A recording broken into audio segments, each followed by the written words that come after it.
Books for ever में खुशामदीद novel मेरे चारागर, जिसकी राइटर हैं रुखसाना निगार अदनान। उसकी ये चौथी एपिसोड है। तो आइए जल्दी से स्टार्ट करते हैं चौथी एपिसोड को बगैर किसी देर के। क़यामत सी रात सर पर खड़ी थी। जोया ने बस ईद मन्नत माँ को कुछ खिलाया था। आरफा तो सादिया के घर से आकर बिल्कुल चुप हो गई थी। उन्हें नहीं लग रहा था कि सादिया मानेंगी। उन्होंने कौन सा ज़िंदगी भर उसके साथ कोई रियायत बरती थी जो अब वो ख्याल करती। मम्मी, आप नींद की गोली ले लें। इस तरह मुसलसल सोचने और जागने से आपकी तबीयत ख़राब हो जाएगी। जोया गोली लिए सर पर खड़ी थी। उन्होंने खामोशी से गोली लेकर खाई। बिया ने कुछ खाया? वो लेटते हुए बोली, जी, 2-4 लुक़्मे बड़ी मुश्किल से खिलाकर आई हूँ। उसने कस्तन झूठ बोला। उन्होंने करवट ली तो वो लाइट ऑफ करके बाहर निकल गई। जोया ने बाहर निकलकर मेन लाइट्स ऑफ की। उनके पोर्शन में मौत का सा सन्नाटा था। ऐसी खामोशी, ऐसा सन्नाटा तो डैडी की मौत पर भी नहीं हुआ था। वो सोचने लगी, कितने दिन तक तायाजी और चाचू की फैमिली उनके पोर्शंस में ही रही थी। तीनों टाइम का खाना महज उनकी दिलजोई के ख्याल से उधर ही खाया जाता, और अब कई दिनों से किसी ने शक्ल नहीं दिखाई थी। वो बहरूनी कॉरिडोर की लाइट ऑफ करने बाहर निकली तो जो ही दरवाज़ा खोलकर बाहर निकल आई, वलीद पोर्च से निकल रहा था। उसके हाथों कोई फाइल थी। तुम सोई नहीं अभी तक? वो उसके पास रुक गया। नहीं, बस सोने जा रही थी। उसने लॉन की तरफ देखा। छोटी ताई और बिया सो गई? मालूम नहीं, कह तो रही थी सोने लगी है। ताई को कोई टैबलेट दे देना थी नींद की। दे दी है। वैसे वलीद, क्या टैबलेट से सुकून मिल जाता है? मालूम नहीं, लेकिन अल्लाह करे वो सो जाएं। वो दोनों चलते हुए सीढ़ियाँ उतरकर लॉन में आ गए। तुमने खाना खा लिया? वो सर उठाकर ताया जी के पोर्शन की तरफ देखने लगी।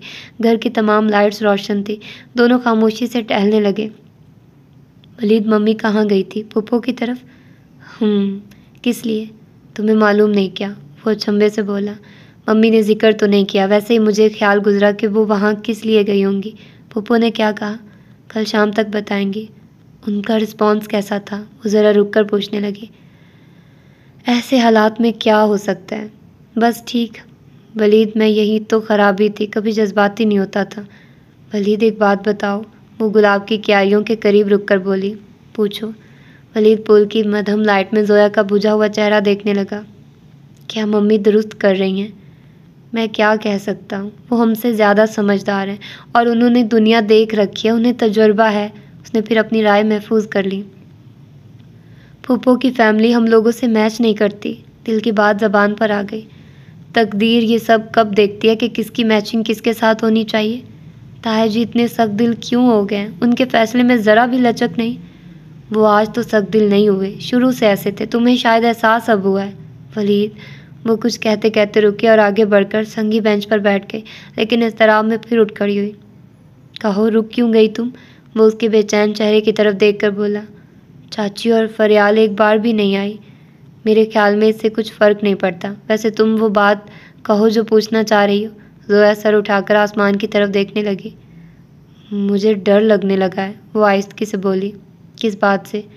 बिया ने ज़रियाब भाई को फ़ोन किया था। उनका रवैया बेहद ख़राब था, शायद ताया जी से भी ज़्यादा। बिया बहुत रोई।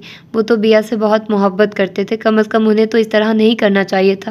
वो रुक रुक कर बोल रही थी। जोया, वलीद ने उंगली से उसकी थोड़ी ऊंची की। तुम वो बात पूछो जिसका जिक्र कर रही थी, और इन हालात में ज़रियाब भाई से इससे बेहतर रवैये की तवक्को नहीं की जा सकती थी। तुम अपनी कहो। अगर तुम्हें मालूम है तो तुम खुद क्यों नहीं समझ आते? वो जलाकर बोली। मुझे क्या मालूम है भला? वो अनजान बनकर बोला। मैं अपने और तुम्हारे ताल्लुक़ की बात कर रही हूँ। वो जैसे हार कर बोली। जोया, क्या तुम्हें मुझ पर यकीन नहीं? यकीन? हाँ, आजकल तो बड़े बड़े यकीन की मजबूत इमारतें धड़ाधड़ गिर रही हैं। मैं क्या किसी का यकीन करूं? फिर तो तुम्हें मेरे लफ्ज़ों, मेरे वादों पर भी यकीन नहीं आएगा। इसलिए इस मौजू को अभी रहने दो। इसे वक्त साबित करेगा, और इसके लिए तुम्हें बहुत इंतज़ार नहीं करना पड़ेगा। 6-8 माह से ज़्यादा नहीं, इसका मैं तुमसे वादा करता हूँ। वो ठोस लहजे में बोला। अगर ताया जी ना माने, चाचू चाची, तो उसके अंदर खदशे ही खदशे उगाए थे। तुम तो राज़ी हो ना? कोई ना भी माना तो हम कोर्ट मैरिज कर लेंगे। मुझ में इतनी जुर्रत है, और मैं ना आंखों का अंधा हूँ ना कानों का कच्चा कि किसी उल्टी सीधी कहानी मफरूज़े के चक्कर में आ जाऊँ। मुझे अपनी अकल पर भरोसा है और खुदा पर यकीन। तब तुम जाओ और जाकर सो जाओ। कुछ भी अपने मुतालिक सोचे बगैर। आजकल तुम सिर्फ छोटी ताई और बिया को तवज्जो दो, वो दोनों बहुत डिस्टर्ब हैं, उनका ख्याल रखो। तुम्हारी सोचें आजकल किस नहज पर चल रही हैं मुझे सब पता है। तुम अपनी फ़िक्र करना छोड़ दो, तुम अब मेरी ज़िम्मेदारी हो, और तुम जानती हो मैं कितना ज़िम्मेदार हूँ, और मैं बीच रास्ते में छोड़ जाने वालों में से भी नहीं हूँ। अगर सब कुछ भी मुझसे छिन जाए तो भी मेरे बाजुओं में इतना दम है कि मैं खुद कुछ कर सकूं, और तुम्हें अपने बाजुओं के हसार में लेकर सारी दुनिया की आंखों में आंखें डाल कर देख सकूं। और बस बस मिस्टर रोमियो, ज़्यादा फैलने की ज़रूरत नहीं, मैं सोने जा रही हूँ, अब मुझे बहुत नींद आ रही है। शब बखैर एंड थैंक यू। वो कहकर रुकी नहीं और तकरीबन दौड़ते हुए लॉन अबूर कर गई तो वलीद के चेहरे पर बड़ी जानदार सी मुस्कुराहट फैल गई। बिया अपने कमरे की खिड़की से दोनों को टहलते हुए देख रही थी। जोया, खुदा तुम्हारे सारे वसवसों को दूर करे, तुम हमेशा खुशबाश रहो। वो खिड़की के पट पर सर रखकर रोने लगी। ज़रियाब का हतक अमेज़ रवैया, ताया जी की नफ़रत, ताई जी की हकारत, उसके तो हर जानिब कांटे उगाए थे। अगला दिन किसी इम्तिहान की तरह तुलू हुआ था। आरफा को ज़िंदगी में पहली बार सुबह से दोपहर और दोपहर से सहर पैर करना क़यामत के इंतज़ार सा तवील लग रहा था। ज़ोया के बसिद इसरार भी, वो कुछ ना खा पी सकी थी। ज़ोया, मैं बहुत सख्त जान हूँ, मुझे कुछ नहीं होगा, हो सके तो चाय का एक कप ला दो बस। वो उसके इसरार पर बामुश्किल मानी थी। बिया को दो कुछ जाकर चाय का कप लेते हुए उन्होंने ताकीदन कहा। उनकी लाड की जिसकी आंखों में आया एक आंसू भी उन्हें बेतहाशा बेकरार कर देता था, वो आज 3 दिन से मुसलसल रो रही थी और वो उसके आंसू भी नहीं पूंछ सकती थी। मेरे मौला, इतना करम करना, दुनिया ने सितम की ठानी है तो रहम कर देना। वो बहुत मासूम है, भोली और नादान, और मैं उसके लिए कुछ नहीं कर सकती। सब कुछ जानते हुए भी, दुआ करते हुए उनकी आंखें भीग गई। मम्मी, पुप्पो का फ़ोन है। नामालूम कैसे 4 बजे थे जब जोया ने आकर उन्हें रिसीवर थमाया। उनके सीने में भड़कता दिल बहुत बेताबी से धड़कने लगा था। लर्ज़ते दिल को थामकर उन्होंने रिसीवर कान से लगाया। भाभी जान, मैं माफ़ी चाहती हूँ, मैं मजबूर। इससे आगे उनसे सुना ही ना गया। उनका सर चक्कर खाने लगा था। रिसीवर लड़क कर सीने पर आ गिरा। जोया बाहर जा चुकी थी। उन्होंने उसे आवाज़ देने की कोशिश की मगर उनके लब ना हिल सके। मम्मी, मम्मी क्या हुआ? आप ठीक तो है ना मम्मी? जोया शायद दरवाजे में ही खड़ी थी। रिसीवर उनके हाथ से छूटते और उन्हें अपने सीने पर हाथ रखे झुकते देखकर तेज़ी से अंदर आई थी। मैं ठीक हूँ। उनकी रंगत जर्द हो रही थी। जोया ने जल्दी से रिसीवर उठाया। हेलो, हेलो जी, पुप्पो, मम्मी को दूँ? मम्मी? जोया ने रिसीवर कान से हटाकर आरफा बेगम की तरफ बढ़ाया। उन्होंने खौफजदा नज़रों से रिसीवर को देखा। मम्मी, हार हो या जीत, बहादुर वो होता है जो बड़े हौसले और तमकनत से अपने मुकद्दर का फ़ैसला सुनता है कि आखिरी सांस तक कोई भी फ़ैसला आखिरी नहीं हुआ करता। उम्मीद की नन्ही मुन्नी चिंगारी शिकस्त की राख में कहीं ना कहीं मौजूद होती है। प्लीज़ हिम्मत से काम लें। जोया ने उन कंधे पर हाथ रखते हुए हौसला दिया तो उन्होंने यह हाथों में रिसीवर थामकर कान से लगा लिया। भाभी जान, आप ठीक तो है ना? आप मुझे सुन रही हैं? उनके कानों में सादिया की बेचैन आवाज़ आई। मैं ठीक हूँ। सादिया, कहो तुम क्या कह रही थी?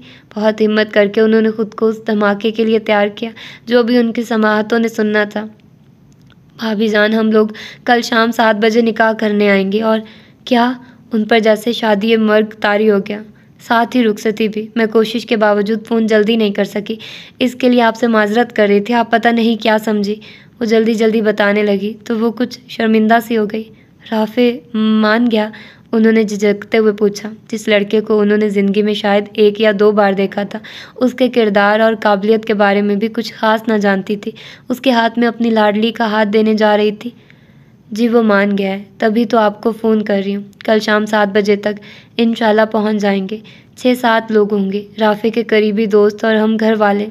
आप कुछ तकलीफ़ ना कीजिएगा, खाने वगैरह का इंतज़ाम हम घर पर ही करके जाएंगे। वो उन्हें तसल्ली दे रही थी। सादिया, मुझे शर्मसार मत करो, इस काबिल तो हूँ मैं कि मेहमानों की तवाज़ो कर सकूँ। उनकी आवाज़ में नमी उतर आई। भाभी जान, मेहमान अगर अपने स्टेटस के हों तो उनकी तवाज़ो बंदे के कद में इजाफा करती है। कमतर हो तो आदमी अपनी नज़रों में बोना सा बन जाता है। प्लीज़ आप जहमत मत कीजिएगा। और हाँ, वलीद के हाथ बिया का नाप भिजवा दें। वैसे तो उसे रोशी का सूट भी पूरा आया था, एहतियातन भेज दें तो अच्छा है। सादिया वो झिझकते हुए बोली। जी भाभी जान, शुक्रिया, बहुत बहुत। तुमने मेरा मान रखा, मेरी इस कड़ी मुश्किल में काम आई, वरना तो मुझे लगता था कि मैं जान से गुजर जाऊंगी। वो आहिस्तगी से बोली। भाभी जान, बुलावा आने तक कोई जान से नहीं गुजरता, बस मुश्किल घड़ी में ऐसा लगता है, वरना बावजह मुश्किल किसी को मरते कम ही सुना गया है। और बंदा तो किसी काबिल नहीं, अपनी मर्जी से आंख नहीं झपक सकता, किसी की मदद क्या करेगा। ये तो अल्लाह है जो वसीले बनाता है कि आदमी को तिनके का सहारा भी पतवार लगता है। अच्छा इजाज़त दे, निकाह सादगी से होगा, फिर भी कुछ तैयारी तो करनी है। अल्लाह हाफिज़। अल्लाह हाफिज़। अलविदाया कलमे के साथ उनके दिल से सादिया के लिए बहुत सी दुआएं निकली।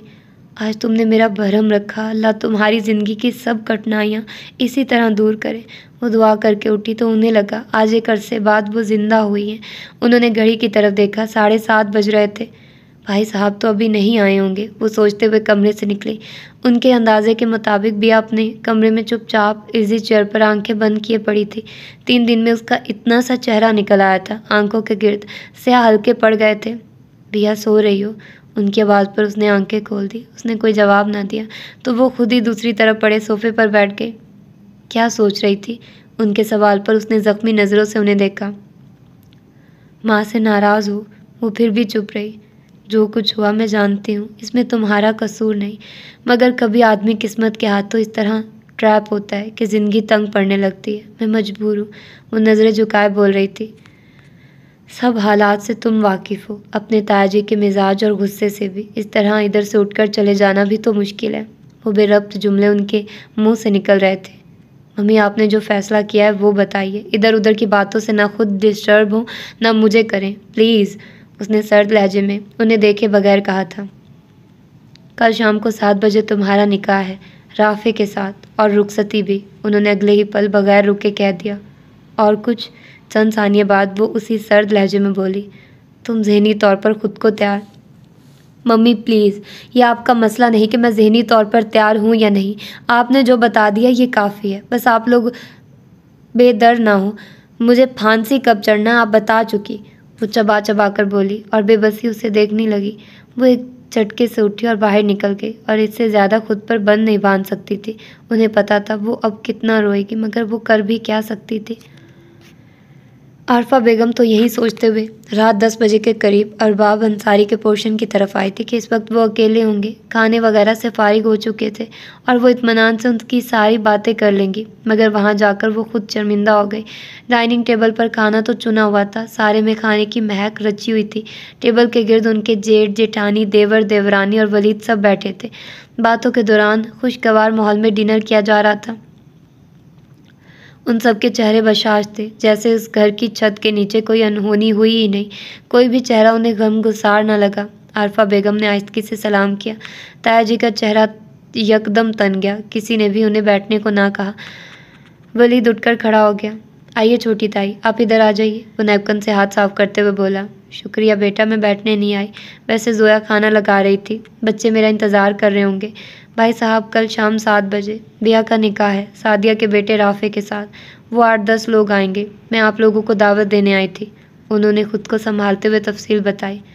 अच्छी बात है। ऐसा है, मुझे तो कल दोपहर में इस्लामाबाद के लिए निकलना है। ये शहाब इधर है, ये शामिल हो जाएगा। उन्होंने छोटे भाई की तरफ इशारा किया। और आप? मेरा शामिल होना मुश्किल है। वो साफ गोई से बोले। मुझे आपसे कुछ ज़रूरी बातें और भी करनी थी। मुझे जगते हुए बोली। तो कर ले, मैं सुन रहा हूँ। वो बेनियाजी से बोले तो आरफा बेगम ने एक नज़र सबके चेहरों की तरफ देखा। सब खाने में यूँ मगन थे जैसे वहाँ कोई भी गैर मामूली बात ना हो रही हो। मैं ज़रा ठहर कर आ जाऊँगी, आप खाना खा लें, कहकर वो रुकी नहीं। कहीं मुझसे कुछ गलत तो नहीं होने जा रहा। ये सब तो ऐसे लग रहे थे जैसे पहले तैयार थे, सब कुछ तयशुदा था, सिर्फ बहाना मिलने की देर थी। उनका डाइनिंग रूम वीरान पड़ा था। जोया, अबिया, हारिस, कहाँ हो तुम लोग? घर की वीरानी पर उनका दिल यकदम ही घबराया था। वो लाउंज में खड़े होकर उन्हें पुकारने लगी। जी मम्मी। जोया सुस्त सी अपने कमरे से निकली। बिया और हारिस कहाँ हैं? अपने कमरों में। खाना खा लिया तुम लोगों ने? वो दोनों कह रहे हैं उन्हें भूख नहीं, आपको ला दूँ? हाँ ले आओ, यहीं डाइनिंग टेबल पर खाना लगा दो। और उन दोनों से भी कहो इधर आए, मैं बुला रही हूँ। वो कहते हुए खुद ही बिया के कमरे में बढ़ गई। मुझे भूख नहीं, वो सता हुआ चेहरा और सूजी आंखें लिए हुए बोली। खाओगी नहीं तो खुद ही भूख लग जाएगी, चलो। उन्होंने बारोब लहजे में उसका हाथ पकड़ा और बाहर की तरफ बढ़ी। मम्मी प्लीज़, मुझे नहीं खाना कुछ भी। वो ज़ोर लगाकर अपना हाथ छुड़ाने लगे। ना खाना, मेरे पास आकर बैठ जाओ। वो अनसुनी करते हुए उसे टेबल तक ले आए। उन्होंने उसकी प्लेट में थोड़े से चावल निकाल दिए। वो चमचा हाथ में लिए साकित सी बैठी थी। मैं खिला दूँ अपने हाथों से? ये लो, कहते हुए उन्होंने ज़बरदस्ती एक चमचा उसके मुंह में डाल दिया। मम्मी बस करे ये दिखावे के लाड प्यार, मालूम है मुझे इनकी हकीकत। वो चमचा प्लेट में पटक कर उठ खड़ी हुई। आंखों के कटोरे लुभाव भर चुके थे। वो तेज़ी से मुड़कर अपने कमरे में चली गई तो वो गहरा सांस लेकर बेदिली से लुकमा तोड़ने लगी। जोया, सुबह जल्दी उठ जाना, 8 बजे तक बाज़ार चलेंगे, बहुत काम है। खाने के बाद उन्होंने जोया से कहा था। मम्मी इतनी सुबह कौन सा बाज़ार खुला होता है भला? 8 बजे तक घर से निकलेंगे तो 9 बजे तक पहुंचेंगे और 9 बजे तक ज़्यादातर मार्केटें खोल जाती हैं। उसी वक्त अरबाब अंसारी अंदर दाखिल हुए। क्या बात करना थी आपको भाभी जान? वो खुद ही घसीट कर बैठ गए। भाई साहब, मैंने आपको अभी बताया था कि कल बिया का निकाह है और साथ ही रुखसती भी। और जोया और हारिस के जाते वो आहिस्तगी से गोया हुई। ये अभी आप बता कर आई हैं। चाय पियेंगे आप? नहीं शुक्रिया, मैं खाने के बाद चाय नहीं पीता। उनके जवाब पर वो कुछ देर चुप रही। भाई साहब, जो कुछ हुआ, मैं इसका इल्ज़ाम किसी को भी नहीं देना चाहती, मगर मैं ये भी नहीं चाहती हूँ कि मेरी बेटी बेकसूर है। बहरहाल अब इन बातों का कुछ फ़ायदा नहीं। कल उसे रुखसत होकर चले जाना है। दुनिया के दस्तूर के मुताबिक कोई अपनी बेटी को खाली हाथ रुखसत नहीं करता, आपको मालूम है। जाहिर सी बात है, जेवर गहने तो थोड़े बहुत मेरे भी पड़े हैं। कल ज्वेलर से जाकर चेंज करा लूँगी, कुछ नए ले लूँगी, कुछ रेडीमेड कपड़े और ज़रूरी सामान भी। अब इतनी जल्दी जहेज़ का सामान तो तैयार नहीं हो सकता, इसलिए मैं चाहती हूँ मैं बिया को कैश की सूरत में दे दूँ। ये तो अच्छी बात है, वो इस बात में सर हिलाकर बोले। तो वो उनकी शक्ल देखने लगी। मैं तो बिया को कम से कम 5 लाख रुपए कैश देना चाहती हूँ। वो चंद लम्हों बाद बोली। तो दे दें, किसने मना किया है? मेरे अकाउंट में बामुश्किल 2 लाख रुपए होंगे। उन्होंने जैसे इतला दी तो वो सवालिया अंदाज में बोले। देखिए, अगर आप कहती हैं कि फैक्ट्री से आपको कुछ मिल जाए तो आपके माहाना अखराजात हैं, इसके हिसाब से सब आपको बाकायदगी से मिलता है, इतना ही जितना हम दोनों भाइयों को मिलता है। हमने अपने बच्चों की शादी या तालीम जो भी करना है उसी रकम से करना है, इसीलिए भी फैक्ट्री में मज़ीद कुछ नहीं निकल सकता। तीनों फैमिलीज़ का बोझ ही फैक्ट्री ने उठा रखा है, वही गनीमत समझिए। वो दो टोक अंदाज में बोले। तो क्या मैं अपनी बेटी को खाली हाथ रुखसत कर दूँ? वो चटक कर बोली। ये मैंने कब कहा है? आपकी जितनी इस्ताहत है उसे दें। उसकी ताई भी उसे 25-30 हज़ार देने का इरादा रखती हैं। कुछ ऐसा ही ख्याल शहाब का भी है। भाई साहब, मुझे अपनी बच्ची के लिए खैरात नहीं, उसका हक चाहिए। वो तल्खी से बोली। हक उसका तब बनता जब वो इस घर की नामूस का ख्याल करती। उसने हम सब की इज्जत को बेच कर चौराहे में टांग दिया है और हम उसके लिए बैंक खाली कर दें। सॉरी भाभी जान, मैं अब कुछ नहीं कर सकता, मैं माजरत ख्वाह हूँ। वो रखाई से कहकर उठ गए तो वो बड़ी मुश्किल से रोके गए आंसू को बहाने लगी। मुझे तो मालूम था यही जवाब देंगे आप, फिर भी न जाने क्यों बात कर ली मैंने। मगर मैं भी अपनी बेटी को खाली हाथ नहीं भेजूंगी। देखूंगी कल को ये भी अपनी बेटियों को खाली हाथ रुखसत करते हैं या। मुनाफिक लोग। पहली बार उन्होंने नफरत से उनके बारे में सोचा था। मुझे खुद ही कुछ करना होगा, सोचते हुए उन्होंने जोया को आवाज़ दी। कल बैंक जाकर लॉकर का जायज़ा लेना था, ज्वेलर की तरफ जाना था और बिया के अकाउंट में रकम ट्रांसफ़र करवानी थी। मामू की फहरिस्त याद आते ही वो उठ खड़ी हुई। कामों की फहरिस्त। इंसान सोचता क्या है और हो जाता क्या है। सोचा तो यही था सबने, उसने और ज़रियाब ने कि शादी उसके एग्ज़ाम के फ़ौरन बाद हो जाएगी। ज़रियाब ने 1-2 माह में आना था। तायजी और तायजी ने शादी की शॉपिंग भी शुरू कर दी थी। एक लिस्ट उन्होंने ज़रियाब को भेज दी थी और एक लिस्ट ज़रियाब ने उनसे पूछ कर बनाई थी। भैया तुम्हें जो पसंद है सब लिखवा दो। कोई एक हसरत, कोई एक ख्वाहिश भी तुम्हारे दिल में तशना नहीं रहनी चाहिए। हमारी शादी कोई मामूली वाक़या नहीं है जिसे तुम यूँ लाइटली ले रही हो कि तुम्हें कुछ नहीं चाहिए। मैं कहता हूँ तुम दुनिया की सबसे खुशकिस्मत तरीन लड़की होगी जिसकी कोई तमन्ना या ख्वाहिश अधूरी ना होगी। दुनिया की हर नेमत, हर खुशी, हर ख्वाहिश तुम्हारे कदमों में होगी। तुम मुझे अपने पसंद की सब चीज़ें बताओ, मैं लेकर आऊँगा। वैसे तो तुम्हें शादी के फ़ौरन बाद, मेरा मतलब है आफ्टर हनीमून, जिन हम पाकिस्तान के नॉर्दर्न एरियाज़ में मनाएंगे, इसके फ़ौरन बाद तुम्हें मेरे साथ फ्रैंकफर्ट आना है और यहीं से हमारे असल हनीमून का पीरियड स्टार्ट होगा। पूरे 2 माह पर मुश्तमिल। पेरिस, लंदन और स्विट्ज़रलैंड, ये 3 जगह तो मैंने सोची हैं। तुम्हारे साथ उधर ज़रूर जाना है और तुम्हें जो जगह पसंद है वो भी अपने प्लान में शामिल कर लेंगे। रात 2 बजे आने वाले ज़रियाब की पिछले माह की 25 तारीख की ये कॉल थी। आज से 15 दिन पहले की प्लानिंग। उसने अपने दुखते हुए सर को दबाया। ज़रियाब, मुझे स्पेन भी बहुत पसंद है। मैं हमरा देखना चाहती हूँ और मैड्रिड, और दूसरा मुल्क मुझे ऑस्ट्रेलिया बहुत पसंद है। मेरा दिल चाहता है मैं उसके हरे भरे लैंडस्केप पर नंगे पाँव सारी ज़िंदगी तुम्हारे साथ चलती रहूं और हम ढेरों बातें करें और कभी ना थकें। उसने कार्डलेस दूसरे कान से लगाते हुए बात मुकम्मल की थी। सिर्फ बातें? ज़रियाब की सरगोशी पर उसके बीट मिस की थी। शादी के बाद ख़ुसूसन हनीमून पीरियड में माई स्वीट हार्ट बातें तो नहीं होती, बल्कि अक्सर गर्म मोहब्बत भरे लम्स में गुम होकर रह जाती हैं। एक बार शादी हो जाने दो, फिर तुम्हें पता चलेगा हनीमून में कोई बेवकूफ़ बातें नहीं करता। ज़रियाब प्लीज़। उसका चेहरा हद्दत देने लगा था। तुमने पिछली बार भी वादा किया था कि ये बातें अभी हमारे दरमियान नहीं होंगी। मियाँ ने उसे उसका पैमान याद दिलाया। वो वादा ही क्या जो टूटे ना। वैसे अब तो तुम खुद को तैयार कर लो। वो फिर पटरी से उतरने लगा। ज़रियाब की हंसी का साथ उसकी शर्मीली मुस्कान ने दिया था, और तकदीर ने तो शायद कहका लगाया था।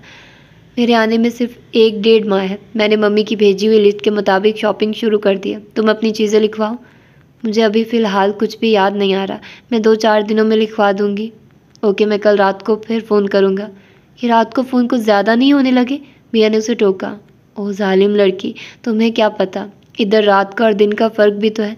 मगर जब मैं तुम्हें फ़ोन करता हूँ तो अपने इर्द गिर्द अंधेरा और खामोशी करके, और रात के शहर में अपनी फियांसी से बात करना किस कदर रोमान परवर है, क्या तुम्हें नहीं मालूम? अब तो मेरा दिल चाहता है ये 1-2 माह पर लगा कर उठ जाए और तुम मेरी दस्तरस में आ जाओ और हम बस। ज़रियाब, खुदा हाफिज़। उसने जल्दी से फ़ोन बंद कर दिया। इस तरह की बातें करते हुए अक्सर पटरी से उतर जाना उसकी इन बातों से जो बिल्कुल ही खुली होती थी, पिया को बहुत कोफत हुई। अजीब सा आमियानापन झलकता हुआ महसूस होता। तुम आज इतनी जल्दी सो गई? अचानक किसी ने लाइट जलाई तो उसकी दुखती हुई आंखें जैसे दर्द से भर गई। उसने फ़ौरन बाजू आंखों पर रख लिया। आरफा बेगम उसके सामने खड़ी थी। पहले तो जी चाह के सोती बन जाए, मगर वो उसकी तेज़ी से बंद होती आंखों को देख चुकी थी। आपको शायद याद नहीं, मैं इसी वक्त सोती हूँ, उसने रखाई से कहकर करवट लेना चाही। उन्होंने आगे बढ़कर उसे कंधे से थाम लिया। बिया, क्यों मुझे परेशान कर रही हो इस तरह रिएक्ट करके? क्या मतलब? मैं आपको क्या परेशान कर रही हूँ? आप क्या चाहती हैं? मैं तो अब सोऊं भी नहीं, वो तनक कर बोली। तुम्हें नींद नहीं आ रही मेरी जान, मुझे मालूम है। उन्होंने हाथों से उसके बाल संवारे। आ जाएगी, बल्कि आ रही थी, अगर आप लाइट ऑन ना करती तो। उसने उनके हाथ झटके। भैया, मेरा कसूर तो बताओ जो मुझसे इस तरह बात कर रही हो। वो जैसे रो देने को थी। कसूर? कसूर? वो गुस्से से फुनकारी। किसी का कसूर नहीं, सारा मेरा कसूर है, और आप मुझे इस कसूर की सज़ा आप सारे मुझे तो देने तो जा रहे हैं, और अब मुझसे क्या चाहते हैं आपको? अगर तुम नई ज़िंदगी को सज़ा समझकर शुरू करोगी तो फिर ज़िंदगी गुजारना बहुत मुश्किल हो जाएगा, बल्कि नामुमकिन। ये आपका हेडिक नहीं। कल आप मुझे 2 बोल निकाह के पढ़वा कर इस घर से दफ़ा करें। इसके बाद आपका मुझसे और मेरा आपसे कोई वास्ता नहीं होगा। मुझे मालूम है आप मुझसे यही कुछ कहने आई हैं। मैंने आपकी मुश्किल आसान कर दी। अब आप जाइए और मुझे सोने दें। बात करते करते न जाने कब उसकी आंखों से आंसू कतार की शक्ल में बहने लगे थे। तुम माँ के बारे में इस तरह सोचती हो? उन्हें शौक लगा था। मम्मी, आप बताइए मुझसे अब और क्या चाहती हैं? और प्लीज़ इस वक्त मुझसे ये जज्बाती डायलॉग्स मत बोलिए। आप इस वक्त किस लिए यहाँ आई हैं वो कह दे, मैं सुन लूँगी और मान भी लूँगी। उसने दोनों हाथों से चेहरा रगड़कर साफ कर डाला। तुम उठकर मेरे कमरे तक आओगी मेरे साथ? उन्होंने अपना हाथ उसकी तरफ बढ़ाया। ओके। वो उनके हाथ को नज़रअंदाज करके उठ खड़ी हुई और उनसे पहले कमरे से निकल गई। आरफा बेगम के बेडरूम में जोया बैठी थी। मम्मी की चमची, वो उसे देखकर झुलसी। उसके सामने बेड पर कतार की शक्ल में जेवरात के खुले 5-6 डिब्बे पड़े थे, और जिगर जिगर करते जेवरात की चमक कमरे की रोशनी को और बढ़ा रही थी। एक रेशमी कपड़ों से भरा हुआ था और दूसरे में 2-4 शॉपर्स पड़े थे। तो गोया मेरे जनाजे की तैयारियां की जा रही हैं। उसकी आंखें फिर से भरने लगी। आओ आओ बिया, बैठो। मम्मी ने ये कुछ जेवरात निकाले और ये कुछ कपड़े भी। बाकी फहरिस्त ये हम बना रहे हैं, इसमें जो तुम कहो। ज़ोया उसे देखकर खुश इखलाकी का मुजाहरा करते हुए बोली। बिया को उसकी मुस्कुराहट जहर लगी। वो बेड के सिरे पर टिक गई। ये हारिस इतनी जल्दी कैसे सो गया? उसी वक्त आरफा बेगम कहते हुए अंदर दाखिल हुई। मम्मी 11:30 हो चुके हैं। वो तो वैसे भी नींद का कच्चा और 2-3 दिनों से सही तरह सो भी नहीं सका, इसलिए जोया के पास हर सवाल का जवाब तैयार होता था। देखो भैया, ये ज़ेवरात 3 सेट हैं। एक मैंने ज्वेलर को फ़ोन करके कह दिया, वो चूड़ियाँ हैं, साथ में कंगन भी। जेवर की वजह तरफ से तो मुझे कुछ भी फ़िक्र नहीं, ये तो तकरीबन मुकम्मल ही है। सादा 7-8 अच्छे कीमती सूट भी मैंने ख़रीद रखे थे। कल 6-7 रेडीमेड और ख़रीद लेंगे। एक शादी का जोड़ा हो। मम्मी, आपने मुझे यहाँ किस लिए बुलाया है? वो तंदई से उनकी बात काट कर बोली तो मम्मी का मुंह जैसे खुला रह गया और जो जोया जेवरात के कपड़े उसकी तरफ खिसका रही थी, उसके हाथ वहीं थम गए। तुम कुछ देर हमारे पास बैठो और मुझे नींद आ रही है। कोई काम है तो बताइए। वो उठकर खड़ी हो गई। तो फिर एक काम कर दो जोया, उठो। मम्मी के कहने पर जोया उठकर बाहर चली गई। वापस आई तो उसके हाथ में कौन मेहंदी थी। मुझे अपने हाथों पर मेहंदी लगाकर दिखा दो, वो मलतजी लहजे में बोली। नहीं, बिल्कुल नहीं। उसने दोनों मुट्ठियाँ भींच ली। भैया प्लीज़, मेरी ये ख्वाहिश है। मेरी कौन सी ख्वाहिश पूरी हुई है जो मैं लोगों की ख्वाहिशात का एहतराम करती फिरूं? वो तल्खी से मुंह फेर कर बोली। तुम चुप करो। हर मामले में टांग अड़ाना अपना फ़र्ज समझती हो। अगर तुम्हारे साथ ये सब बीता होता। भैया खामोश हो जाओ। मेरी नरमी और मोहब्बत का गलत मतलब मत लो। बैठो इधर। चलो जोया, मेहंदी लगाओ। मम्मी ने उठकर उसे बेड पर धक्का दिया था। वो खामोशी से बैठ गई। हर बात की कोई हद होती है। नज़र भी आ रहा है माँ किस कदर परेशान है, फिर भी मेरी परेशानियों में इजाफा किए जा रही हो बक बक करके। मम्मी अपनी जगह बैठकर जेवरात देखने लगी। कल आपकी सारी परेशानियों का खात्मा हो जाएगा। जोया बहुत तेज़ी से उसकी हथेली पर बेल बूटे बना रही थी। हथेली के बीच में उसने जैसे ही A+Z की जगह A+R लिखा देखा, बिया के दिल में यकदम कुछ टूटा था। दर्द की लहर उसके दिल में उठी थी। उसने एक झटके से जोया के हाथ से कोन छीनकर सामने दीवार पर दे मारी और अपनी हथेली को एक नज़र देखकर उसे अपने दुपट्टे से रगड़ डाला। नहीं होता मुझसे ये ढोंग, सुना आपने? वो वहशत भरी नज़रों से उनके हैरान चेहरों को देखती हुई बाहर भाग गई। तो ये थी इसकी आज की 5वीं एपिसोड, शायद 5वीं ही है। तो यकीनन आप लोगों को पसंद आई होगी और आप लोगों ने एंजॉय किया होगा, या ये चौथी होगी, मुझे एग्जैक्टली याद नहीं है। तो देखते हैं कि ये कौन सी एपिसोड है, लेकिन जो भी है बहुत अच्छा जा रहा है नावल और बेचारी के साथ बहुत बुरा हो रहा है। और इस तरह के नावल्स वैसे भी मैं पहले ही बता चुकी हूँ कि मुझे बहुत पसंद है। डिटेलिंग नावल्स होते हैं ये वाले। तो अपना ढेर सारा ख्याल रखिएगा, मुझे दुआ में याद रखिएगा। अल्लाह हाफिज़।